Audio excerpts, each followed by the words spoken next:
राजू तू यहाँ क्या कर रहा है?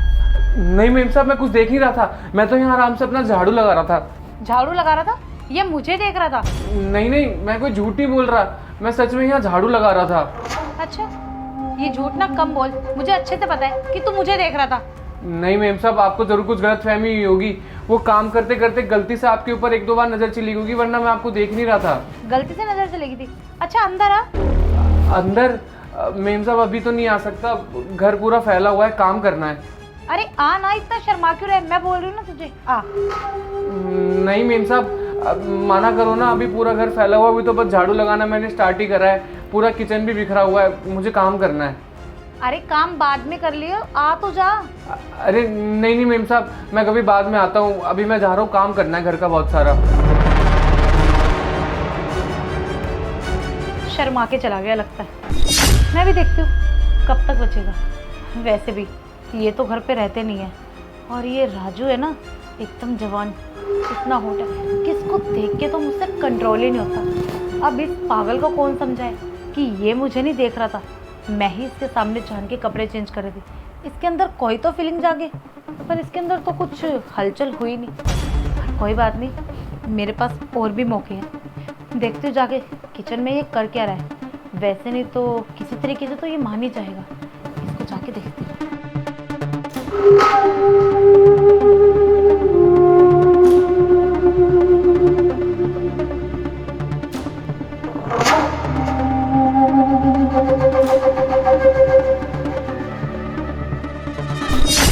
राजू? जी मेम साहब बताइए। क्या कर रहे हो? कुछ नहीं मेम साहब, किचन की साफ सफाई कर रहा था। आपको कुछ चाहिए क्या? अरे मैं तो बस ये पूछ रही थी कि तुमने आज खाने में क्या बनाया है? मेम साहब अभी तक तो कुछ नहीं बनाया, जो आप कहेंगे हम वो बना देंगे। बताइए आपको क्या खाना है? अरे तुम मेरी सुनते ही कहाँ हो आजकल। अरे मेम साहब ये आप कैसी बातें कर रही हैं? आप हमारी मालकिन हैं, हम मामूली से नौकर, हम आपकी नहीं सुनेंगे तो किसकी सुनेंगे?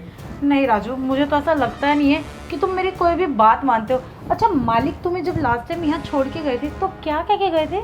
मालिक जब हम यहाँ पे छोड़ के गए थे तो उन्होंने तो यही बोला था कि आपका ख्याल रखना है, आपकी सारी ज़रूरतें पूरी करनी है, आपको अच्छा अच्छा खाना बना के देना है, आपके आगे पीछे घूमते रहना है, आपको किसी भी चीज़ की दिक्कत नहीं होनी चाहिए। अच्छा तो तुम्हें लगता है कि तुम सारी मेरी ज़रूरत पूरी कर रहे हो? जी मेम साहब, अब हम करते तो हैं, घर का सारा काम करते हैं, आपके लिए खाना बनाते हैं, और क्या।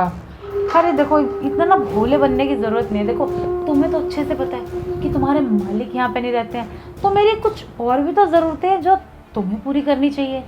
और भी ज़रूरतें? हमें कुछ समझ नहीं आ रहा मालकिन।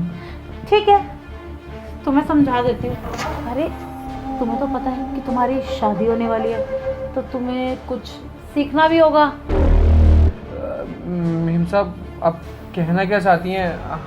हम सीख लेंगे मेम साहब वो सब बाद में। अच्छा लगता है तू नहीं समझेगा तो कुछ ज़्यादा ही ना जाना। अच्छा हाँ, मैं ये कह रही थी कि वो ना, मैं सोच रही थी तेरे को ना 6 महीने का एडवांस दे दूँ, पर ना तेरी हरकतें देख के मुझे लग रहा है कि जो तेरी सैलरी है ना, मैं वो भी ना दूँ। मेम साहब हमसे कुछ गलती हो गई है तो हमें बताइए, हम अपनी सारी गलती सुधार लेंगे। और पहले ही आपने हमें 6 महीने की तनख्वाह रोक रखी है। आप तो जानती हैं ना हमारी माँ कितनी बीमार है, अगले साल हमें अपनी छोटी बहन की शादी भी करनी है, इतने सारे खर्चे हैं, और हमारे सर पे इतना सारा कर्जा है गांव के ज़मींदारों का, हमें वो सब देना है। आप ऐसा मत कीजिए, हमें अपनी तनख्वाह चाहिए होगी मेम साहब। अच्छा अगर तुम्हें अपनी तनख्वाह चाहिए तो मुझे भी तो कुछ चाहिए। अरे समझा करो ना जो मैं कहना चाह रही हूँ, इतने भोले मत बनो तुम।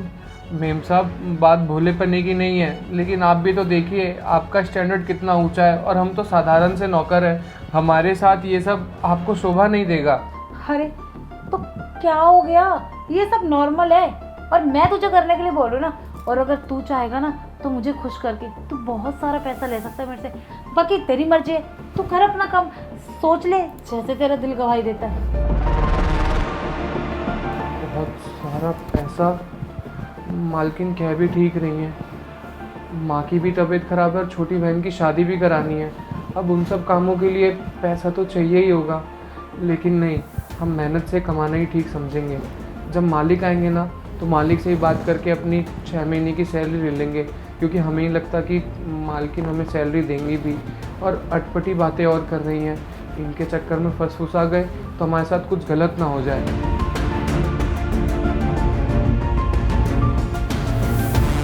पकड़ू है ये मेरी बात समझ ही नहीं रहा है। ये समझ के भोला बनने की कोशिश कर रहा है। समझ में नहीं आ रहा इसको अपने जाल में फंसाऊं कैसे। एक मेरा पति है कि 2 महीने हो गए घर पे ही नहीं आया, उसको तो मेरी पड़ी नहीं है। अब मैं अपनी ज़रूरत कैसे पूरी करूं, मुझे कुछ समझ नहीं आ रहा है। कुछ तो करना होगा। काम करती हूँ, इसको ना किसी बहाने से बुलाती हूँ और अपनी बातों में फंसा के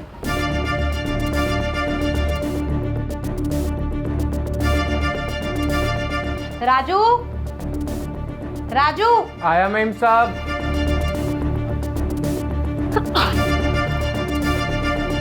जी मेम साहब बताइए। काम हो गया सारा? हाँ मेम साहब बस कर ही रहा था, वो बर्तन बच रहे हैं। सारा दिन बर्तनों और रोटी में लगा रहेगा या मेरी तरफ भी ध्यान देगा?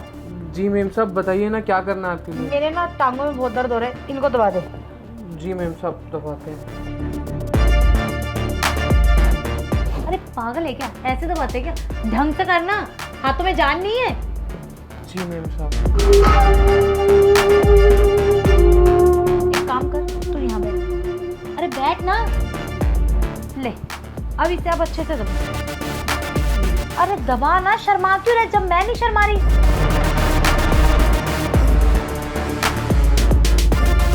सच में राजू तुम्हारे हाथों में ना मजा ही अलग है। अच्छा राजू, मैं ये कह रही थी, अब तो तुम्हारी शादी होने वाली है, अब तो तुम्हारी बीवी आ जाएगी, तो तुम्हारे तो दिन बहुत अच्छे होने वाले हैं। वो सब सोच सोच की जलन हो रही है। एक तुम्हारे मालिक हैं, हमारी शादी को 6 महीने हुए हैं और वो बाहर रहते हैं, और एक तुम हो कि अपनी ज़िंदगी में एंजॉय करने वाले। खुशी हो रही है? जी मेम साहब अब जिसकी शादी हो रही होती है वो तो खुश होगा ही ना, हमें बहुत खुशी है। अच्छा तुम्हें फिर शादी के लिए पैसे भी चाहिए होंगे?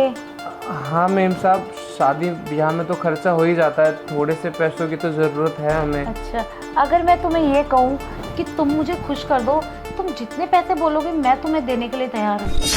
लेकिन मेम साहब हम कोई ऐसे वैसे लड़के नहीं हैं जो पैसों के लिए ये सब करें। अरे राजू ऐसा वैसा तो कोई भी नहीं होता है। तुझे क्या लगता है कि मैं ऐसी हूँ? बस ये तो अपनी मन की प्यास बुझाने वाली बात होती है। देखो तुम मुझे खुश कर दो और मैं तुम्हें पैसे दे दूंगी, वरना ठीक है मैं तुम्हारे मालिक को कह देती हूँ जो तुम्हारी पिछली सैलरी रुक रही है ना वो भी कैंसिल कर दूँगी। नहीं नहीं मेम साहब ऐसा मत कीजिए, उस सैलरी के चक्कर में हमारे बहुत सारे खर्चे रुके हुए हैं। आप जैसा कहेंगी हम वैसा करने के लिए तैयार हैं। पक्का? जी मेम साहब। अरे वाह राजू, मेरा ना निशाना बिल्कुल सही था। जो मुझे चाहिए था ना वो तू ही दे सकता है।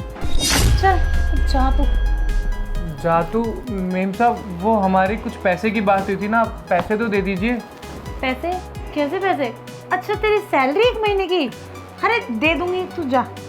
मेम साहब आपने कहा था अभी दे दूंगी, लेकिन अभी दे दीजिए ना। आपको बताया ना कि कितने सारे खर्चे हैं, बहन की शादी, माँ की तबीयत खराब है और कर्जा है मेम साहब हमारे सर पे। अबे ओ चुप कर, ये गरीबों वाला रोना ना मेरे आगे मत रख। और वैसे भी जो तूने अभी मजे लिया है उसके आगे तो ये 6 महीने की सैलरी कुछ भी नहीं है। तुझे तो मैंने जन्नत की सैर कराई है और तू है कि मुझसे पैसे मांग रहा है। अब ना निकल यहाँ से। मेम साहब देखिए ऐसा मत कीजिए, अगर आपने ये ऐसा किया तो हम कहीं कहीं रहेंगे। आपने हमारा यूज़ भी करा है और हमें पैसे भी नहीं दे रही। हम ये बात साहब को बता देंगे, फिर देखना साहब आपके साथ क्या करेंगे। अच्छा साहब तेरी बात का यकीन करेंगे? मैं साहब को कह दूंगी कि तेरी ही मेरे ऊपर गंदे नहीं आती, फिर तो तुझे नौकरी से निकाल देंगे और तो और तुझे सोसाइटी में कहीं पे भी नौकरी नहीं मिलेगी। तो चुप करके तेरा फ़ायदा इसी में, निकल यहाँ से। और कल से ना आने की कोई ज़रूरत नहीं। फिर वैसे भी मुझे जो करना था वो तो मैंने कर लिया, अब तू मेरे किस काम का? निकल। मेम साहब आप हमें नौकरी से क्यों निकाल रही हैं? हमसे इतनी बड़ी गलती थोड़ी ना हुई है। आप हमें नौकरी से मत निकालिए मेम साहब, हमारे पास कुल मिला के सिर्फ यही एक नौकरी है। अगर आप भी हमें निकाल देगी तो हम कहाँ जाएंगे? ठीक है एक काम कर, जैसे जैसे तुझे मैं रोज करने के लिए बोलूँगी तू वैसे वैसे करता जा, मुझे खुश रख और अपना काम करता रह। और रही सैलरी की तो जो तेरी सैलरी है वो हम दे ही देंगे, कोई भागे थोड़े जा रहे हैं। मेम साहब लेकिन कुछ तो पैसे अभी दे दीजिए, आपने एडवांस तक की भी बात करी थी हमसे। मेरे पास अभी तेरे को देने के लिए कुछ नहीं है, मेरे पास जो था वो मैं तुझे दे चुकी हूँ। अब बाकी बात तो अपने मालिक से करियो। अब निकल यहाँ से, मेरे सर में बहुत दर्द हो रहा है।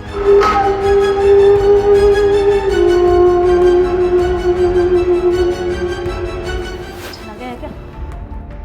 अरे वाह आज तो मज़ा ही आ गया। मज़े के मज़े हो गए और पैसे के पैसे बच गए। कितना पागल है ये राजू, मेरी बातों में आ गया। इसको लगा कि मैं उसको 6 महीने की सैलरी दे दूंगी और एडवांस भी। पागल लिखा है कि मेरे मुंह पे, और वो भी तुझ जैसे 2 कौड़ी के नौकर को मैं इतने पैसे दूंगी। चलो मुझे क्या, काम का काम होता रहेगा, और मेरा एंजॉयमेंट करने के लिए तो मैंने तुम्हें फंसा ही लिया।